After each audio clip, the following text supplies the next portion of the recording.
তো আমরা জানতে পারলাম যে আমাদের একটি ওয়েবসাইট যদি থাকে তো সেই ওয়েবসাইটের জন্য আমরা গুগল অ্যাডসেন্সে অ্যাপ্লাই করলে গুগল তার অ্যাড আমার সাইটে প্রদর্শন করবে, আর আমার সাইটে প্রদর্শন করলে ইউজাররা সেই সমস্ত এই সাইটে ঢুকে যত ক্লিক করবে বা এই ক্লিক করার মাধ্যমে আমার আর্নিংস হবে।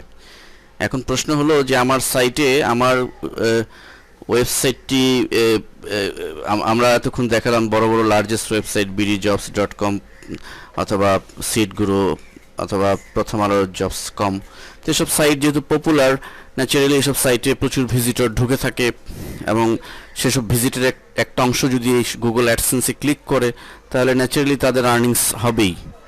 কিন্তু আপনি বা আমি যারা নতুন ইউজার, যাদের সাইট পপুলার হয়নি, তাদের সাইটে কিভাবে ভিজিটর ঢুকবে, তারা কিভাবে বা জানবে যে আমার সাইট এরকম সাইট রয়েছে, ওয়েবসাইট রয়েছে, আর তারা ভিজিটরে যদি না আসে তাহলে ক্লিক কিভাবে করবে? এটা একটি রিয়েল প্রশ্ন এবং অ্যাকচুয়ালি এই প্রশ্নের সমাধানের উপর ডিপেন্ড করছে যে আপনার আর্নিংসের রহস্য। তো অ্যাকচুয়ালি এই বিষয়টি আমরা হাইলাইট করতে চাচ্ছি। এই জন্য আপনাকে আসলে যা করতে হবে তা হচ্ছে ব্লগিং। তো what is the blog? Blog বলতে আমরা যা বুঝি সেটি হচ্ছে যে কোনো আর্টিকেলস লেখা বা কোনো সেবা দান করা। যে কোনো সেবাদানকারী ওয়েবসাইটকে একটি ব্লগিং সাইট বলা যেতে পারে। তো আপনি এই ব্লগিংয়ের মাধ্যমে আপনার ওয়েবসাইটকে পরিচিত করাতে পারেন, তাহলে আপনার ডে বাই ডে ভিজিটর বাড়বে, আর ডে বাই ডে আপনার ভিজিটর যত বাড়বে তত আপনার অ্যাডগুলোতে ক্লিক পড়বে, দেন আর্নিংস ডে বাই ডে বাড়বে। এটাই হচ্ছে মূল থিওরি। এখন আপনার এই ব্লগিং আপনি বিভিন্ন বিষয়ের উপর করতে পারেন, বিভিন্ন সাবজেক্টের উপর করতে পারেন, বিভিন্ন নিউজের উপর করতে পারেন, হেলথের উপর করতে পারেন। এই ধরনের ব্লগিং প্রচুর সাইট রয়েছে। আমি কয়েকটি ব্লগ সাইট আপনাদের সামনে তুলে ধরছি, তাহলে বিষয়টা আর একটু ক্লিয়ার হবে।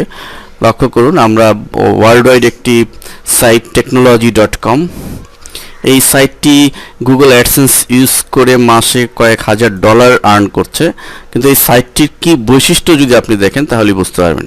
এই সাইট সম্পর্কে আমি শুধু একটু বলছি। দেখুন যে এই সাইটে এই লেসন প্ল্যান বাটনটিতে আমি ক্লিক করছি। লক্ষ্য করুন আমরা এই সাইটে ঢুকলাম। এই সাইটে lesson plan by subject, art and humanities, holidays, physical education, computing, science, social studies, current events, economics, এবং প্রতিটা বিভাগের সাব সেকশন রয়েছে, আর্ট, হিস্টোরি, ডান্স। ঠিক একইভাবে কম্পিউটিংয়ের বিভিন্ন সাব সেকশন রয়েছে, এখানেও ক্লিক করলে বেসিক জিনিসগুলো আমরা পাবো। মোট কথা জ্ঞানের বিশাল সাম্রাজ্য সে তৈরি করেছে। এখন এই সাইটে যে ঢুকবে, লক্ষ্য করুন সে যে বিভাগেই হোক, প্রতিটা বিভাগের লোক এই সাইটে ঢুকবে। একজন স্কুলের স্টুডেন্ট থেকে শুরু করে কলেজের student, university student, general public, সবাই এই সাইটে ঢুকে উপকৃত হবে। যে একজন লিটারেচার সম্পর্কে জানতে চাই, লিটারেচার ক্লিক করে সে ঢুকছে। সোশ্যাল স্টাডি জানতে চাইলে সোশ্যাল স্টাডি, কম্পিউটার শিখতে চাইলে কম্পিউটার এই সাইটে সে ঢুকছে। তো এই যে একবার যে ঢুকবে সে কিন্তু শুধু একবার ঢুকে শেষ করবে না, সে তার আরও ইনফরমেশন জানার জন্য বারবার ঢুকবে এবং নতুন নতুন ভিজিটর সে পাবে। তো এই যে এই সাইটকে সে এত রিচ করেছে, এত সমৃদ্ধশালী করেছে যে এই সাইটে কারণে সে অনেক কিছু জানতে পারছে। আর এই হিউজ পরিমাণ ভিজিটর যখন আসছে তখন দেখুন তার এই ভিজিটর একটা অংশ যদি তার এই বিভিন্ন যে লিঙ্কগুলি রয়েছে অ্যাডে লিঙ্কে ক্লিক করে, হ্যাঁ, তাহলে এই অল্প অল্প ক্লিক এর বিশাল অ্যামাউন্ট দাঁড় করাবে। তো এই technology.com প্রথম অবস্থায় তো আর পপুলার ছিল না। প্রথম অবস্থায় সে শুরুতে কিছু ইনফরমেশন দিয়েই শুরু করেছিল, আর ডে বাই ডে সে তার ইনফরমেশন বাড়িয়েছে। এরপরে এই সাইটটিকে পরিচিতি করানোর জন্য সে কিছু অ্যাডও দিয়েছে। তো এইটাই মূলত ব্লগিং। সে ব্লগিং এই হলিডে, আমরা যদি এই হলিডের ভিতরে যাই, আমরা যদি সায়েন্সের ভিতরে যাই, সায়েন্স সম্পর্কে জানতে পারবো। সোশ্যাল স্টাডিজ, ওয়ার্ল্ড হিস্ট্রিতে যাই, আমি ওয়ার্ল্ড হিস্ট্রিতে ক্লিক করছি। দেখুন এখন দেখুন world history, board study of ব্রাজিলের বোর্ড স্টাডি কেউ জানতে চাইলে এখানে ক্লিক করবে। অস্ট্রেলিয়া সম্পর্কে জানতে চাইলে সে এখানে ক্লিক করবে। তো এবং এটা সম্পূর্ণ টোটালি ফ্রি সার্ভিস সে দিচ্ছে। ইউজাররা ফ্রি সার্ভিস পাচ্ছে, সে জানতে পারছে।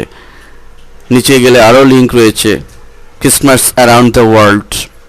তো সব ইনফরমেশনগুলো সে জানতে পারছে এবং যখন সে এই বিষয়গুলো সে জানছে, জানার সাথে সাথে পাশের যে লিঙ্কগুলো দেখছে, দেখুন এখানে অ্যাডস বাই গুগলের একটা অ্যাড রয়েছে, US and world postal history.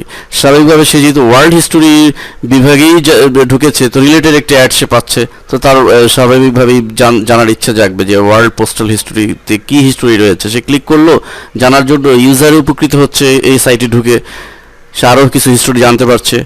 অন্যদিকে যিনি অ্যাড দিয়েছে তার অ্যাডের প্রচার হলো, তারও সেও বেনিফিটেড হচ্ছে, প্লাস যার যে সাইটের কর্তৃপক্ষ সে আর্ন করছে। এখন দেখুন এটা তো ওয়ার্ল্ড ওয়াইড বাইরের একটা সাইট, আমি বাংলাদেশের একটা ওয়েবসাইটের কথা তুলে ধরছি, যিনি